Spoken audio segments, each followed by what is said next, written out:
ఇటీవల ఏలూరు జిల్లాలో పర్యటించిన ఉప ముఖ్యమంత్రి పవన్ కళ్యాణ్ నేడు కోనసీమ జిల్లాలో పర్యటిస్తున్నారు. జిల్లాలోని మకిలీపురం మండలంలోని గూడపల్లికి ఆయన చేరుకున్నారు. ఇటీవల తుఫాను కారణంగా కేసనపల్లి వద్ద కొబ్బరి చెట్లు దెబ్బతిన్నాయి. ఆ ప్రాంతానికి వెళ్లిన ఉప ముఖ్యమంత్రి అక్కడ పర్యటించారు. సముద్రం నీరు చేరి దెబ్బతిన్న కొబ్బరి తోటలను స్వయంగా పరిశీలించారు. రైతులు, అధికారులతో మాట్లాడి అక్కడి పరిస్థితులను తెలుసుకున్నారు. ఏం మాట్లాడుతున్నారు?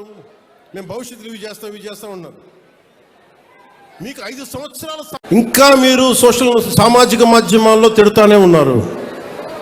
మళ్ళీ ఇంకొకసారి హెచ్చరిస్తున్నా. పిఠాపురంలో ఒకసారి చెప్పాను మీకు, మళ్ళీ మీరు కూర్చొని పాత పద్ధతిలో గనక మళ్ళీ నాయకులు మళ్ళీ మీరు పిచ్చి ప్రలాపనలు చేస్తే పర్యవసానాలు చాలా తీవ్రంగా ఉంటాయి, గుర్తుపెట్టుకోండి. మిమ్మల్ని మీరు కానీ మీ నాయకులు కానీ మీరు ఒక క్రమబద్ధంగా ఒక పద్ధతిలో మమ్మల్ని విమర్శిస్తే తప్పులను మేము సరిదిద్దుకుంటాం, వివరణిస్తాం. అలా కాకుండా వ్యక్తిగతంగా మళ్ళీ పాత పద్ధతిలో చేస్తే ఈసారి నేనే చెప్తున్నా. మీరు పవన్ కళ్యాణ్ మంచితనం చూశారు, పవన్ కళ్యాణ్ సహనం చూశారు.